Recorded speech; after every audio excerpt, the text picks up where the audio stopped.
I mean, you want to win your division, you got to win those games. So division opponents kind of mean more than, just somebody that's not in our division. So that's something that we set out to go do. And, we're 2-0. We got a couple more to go. Jayden, can you take us through that back shoulder touchdown throw to Terry? Yeah, I mean, we had no timeouts, 11 seconds left. It was either Terry's going to catch the ball or it's going to be an incomplete pass and we kick a field goal. I know you've thrown 1,000 balls, but when you throw a ball like that and go back and see it, I mean, could you have thrown it any better? I could have put it out in front a little bit more, but Terry made a hell of a play. We also talk about the throw to Noah Brown, not really double coverage, right? But there's two giants in the area, so to speak. Yeah. Put it in the exact perfect spot. What gives you the confidence in yourself, but also the confidence in Noah to make that play for you? Just the work throughout the week that I see those guys put in, the timing that we have, and just building that bond, that trust over the weeks.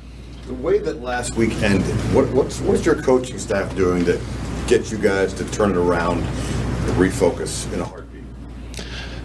I mean, they just preach, new week. But other than that, I mean, we got a great veteran presence in the locker room with guys that had the highest highs and the lowest lows. So leading all those guys and just the locker room, the message, I think we all kind of get it is like, hey, what happened last week happened last week. We got a whole new week to go.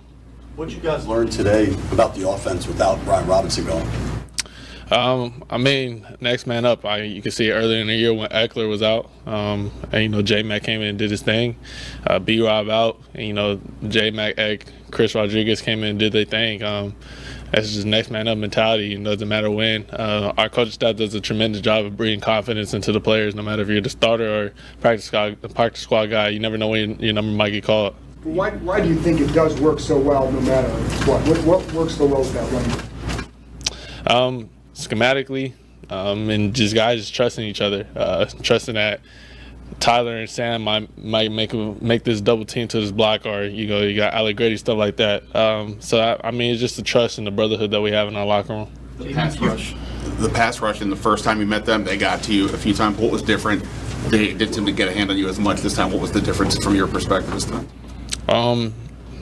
Knowing to go with the ball, getting the ball out, that helps out a lot. But tremendous job by the O-line of using their fundamentals and giving me enough time to get the ball off. Jayden, you've passed the midway point of your rookie season now. What's impressed yourself about your performance so far the most? I mean, I don't know. I still got some ways to go.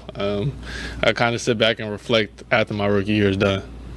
Jayden, the 7-2 start is the best start for the franchise since 1996.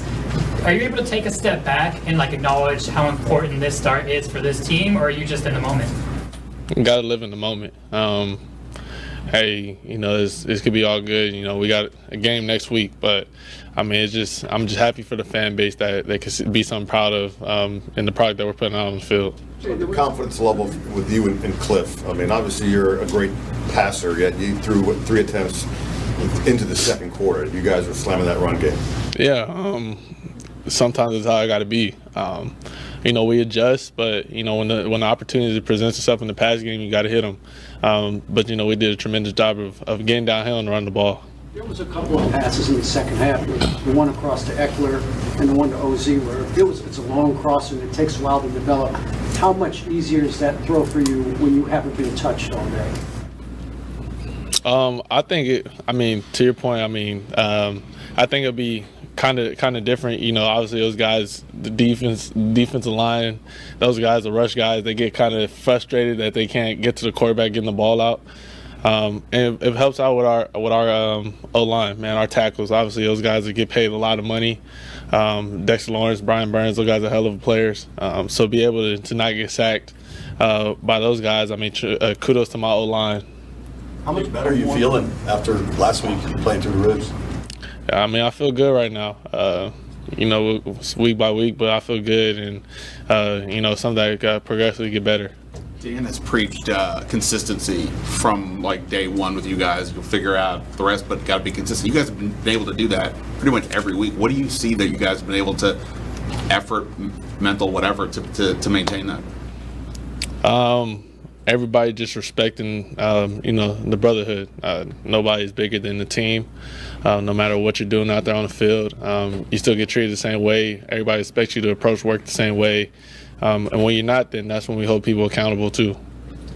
It looked like there were some just fun conversations with the Giants side of the field after some plays. Just what was kind of going on there? Little banter back and forth.